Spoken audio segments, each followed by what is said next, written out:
Cek, cek, cek, cek, cek. Hai, garing. Tapi kalau orang dia orang kayak son percaya beta ngomong begini kayaknya. Beta lihat tengah, saya. Oke.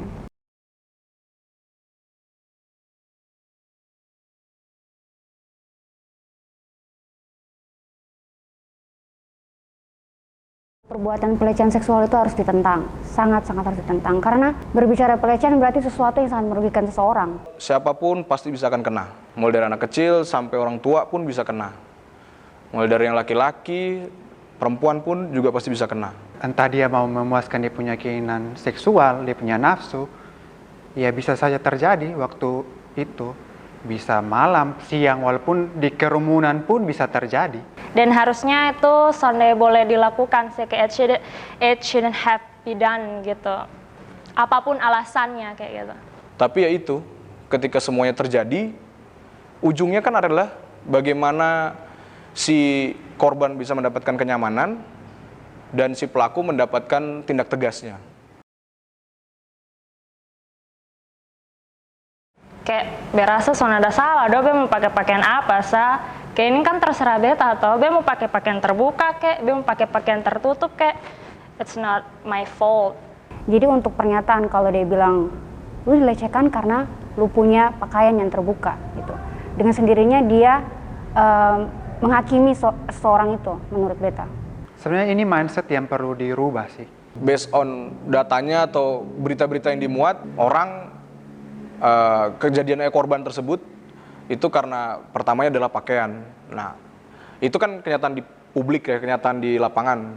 Cuman kalau aku menurut pribadi sebenarnya tidak ngaruh sih sebenarnya kalau menurut aku ya. Negara-negara Islam yang mungkin notabene semuanya mayoritas berpakaian tertutup dari atas sampai bawah, even bercadar atau burka, masih punya kasus pelecehan seksual yang sangat tinggi. It's just you, your mind, and how you control it. Geser ke kanan. Jangan bilang besok suruh ganti ini oh. Sonde toh. It's done. Ini cukup.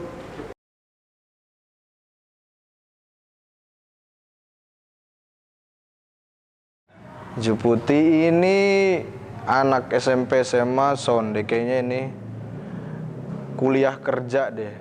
Kuliah bisa, kerja bisa. Sebenarnya ini mahasiswa punya pakaian kok. Gue yakin sih, mahasiswa yang mungkin aktivitasnya sehari-hari ya pergi ke kampus, ketemu kawan-kawan atau anak komunitas bisa jadi. Gitu. Cewek-cewek yang alim karena sampai menutup sampai di atas dan sampai di mungkin mata kaki dan lain sebagainya. Dulu waktu SMA juga pakai begini, siswa-siswi juga pakai kayak begini, jadi berasa ini adalah pakaian normal yang sebenarnya nothing wrong with that, dan ini sopan berasa. Sabar, maksudnya gimana? Orang pakai ini terus dapat lecehan gitu? Iya, kaget sih. Cuman masa pakai pakaian gini sih? Pikirnya tuh tadi apa gitu loh? Oh di sini rupanya, alright. Something that I thought it was money, though. Dibuka tuh. Hari itu seperti biasa sepulang sekolah, aku menggunakan angkot untuk pulang ke rumah. Dari sekolah ke rumah aku harus berganti angkot 2 kali. Biasanya aku pulang sendiri, sesekali ditemani teman-temanku. Oh, that's sweet. Aku memilih duduk di dekat jendela agar tidak terlalu panas. Begitu tiba di halte pergantian angkot, aku segera bersiap-siap untuk turun. Tapi tiba-tiba aku merasakan ada sentuhan cepat pada wow, yo, it was gross. Payudaraku dari luar wow, what the, kan. Sontak aku terkejut dan terkejut dan berbalik badan, sayangnya aku tidak tahu siapa pelakunya. Begitu aku turun, mataku mencoba melihat sekitar, tapi terlalu ramai dan sekumpulan anak laki-laki berseragam SMA lainnya yang tertawa melihatku. Wow. Hobi saya adalah berjalan kaki. Suatu kali saat saya melewati sebuah ruas jalan, ada orang yang berteriak "Assalamualaikum". Tetapi saya tahu hal tersebut sengaja ditujukan kepada saya karena hijab yang saya pakai. Ada juga suatu kali ada yang memanggil saya, "Sayang, antar kok." Saya sering mengalami ini, tetapi saya anggap angin lalu saja. Sampai suatu saat saya sengaja menggunakan earphone untuk sengaja mengalihkan perhatian. Oke, hari itu sedang ujian. Aku memilih duduk di deretan kursi paling belakang. Posisi itu dekat dengan pendingin ruangan. Tapi aku masih kegerahan, lantas mengikat rambut sebahu ke atas. Memang hari itu potongan belakang bajuku agak rendah. Sang dosen jalan mondar-mandir di dalam kelas, memantau. Di tengah-tengah ujian, aku yang sedang tekun mendadak merasa tengkuknya kedinginan. Aku pikir AC, terus pas aku lihat ke belakang, demi apa dong, ternyata dia Oke. Dia niup-niupin belakangku. Aku tersentak, seisi kelas spontan menoleh ke arahku. Tapi mereka cuma tertawa, memaklumi perbuatan sang dosen dan menganggapnya candaan belaka. Dalam kasusku, aku bingung harus bagaimana bersikap di tengah kultur kampus yang menganggap wajar bercanda, mesum. Belum lagi proses panjang yang harus aku jalani jika mahasiswa sepertiku coba berani melawan. Gitu. Oke. Aku siswi SMK jurusan akomodasi perhotelan. Saat itu aku magang di salah satu hotel di kotaku. Selama magang, aku membantu di bagian housekeeping dan laundry. Sejak awal, aku merasa tidak nyaman dengan sikap seorang staf. Saat aku kembali ke ruang kantor setelah selesai membersihkan kamar-kamar, aku dan staf ini tidak jadi naik lift karena penuh. Kami lalu turun lewat tangga darurat. Saat lewat tangga itu, aku dipegang di bagian dada dan pantatku. Baik. Aku syok dan ingin teriak, tapi malah diancam. Staf itu bahkan mengatakan usaha korban sia-sia. Jarang ada orang lewat tangga darurat sehingga tak ada siapapun yang akan menolongnya. Setelah melakukan hal bejat itu, dia masukin uang. Aku nggak tahu itu berapa, pokoknya uang receh ke dalam satu kemejaku. Sambil masukin yang itu, dia bilang kayak, "Makasih ya." Aku sempat nggak berangkat magang selama 2 minggu karena syok. Tetapi kembali lagi karena kalau tidak dapat nilai. Saat dilapor, aku malah dituduh menggoda staf.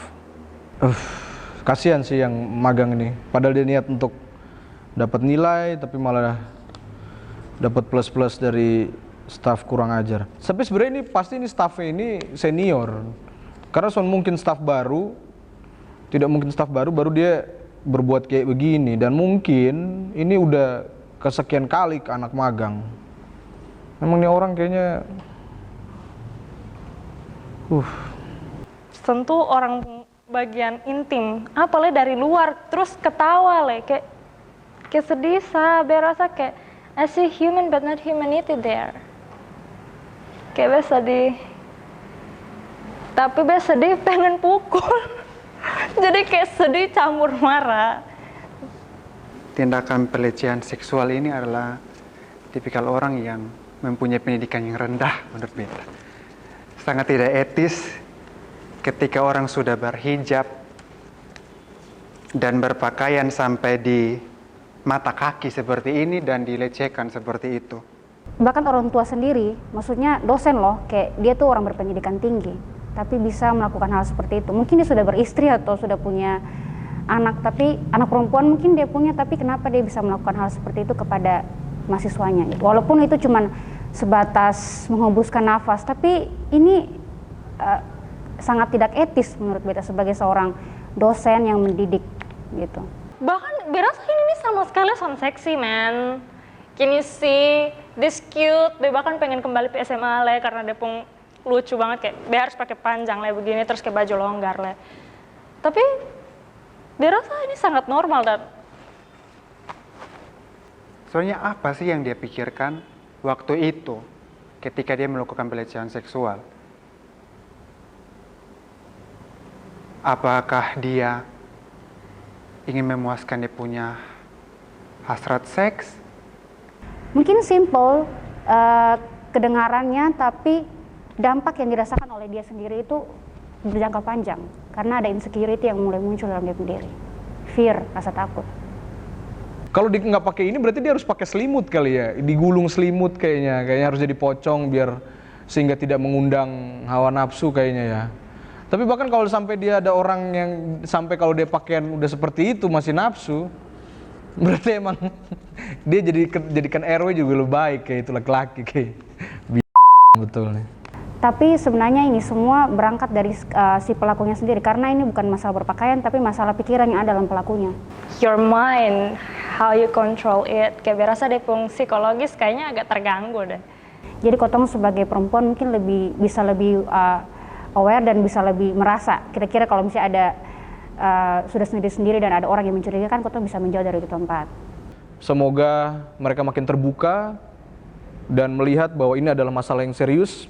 Jadi mungkin cerita-cerita yang dikumpulkan oleh teman-teman semua di sini bisa membuat kawan-kawan yang mungkin dia takut menceritakan atau menyuarakan dia punya trauma yang dulu, dia bisa menceritakannya. Please remember that jangan jadikan itu sebuah batu sandungan untuk lu diri sendiri, untuk lu berhenti bermimpi.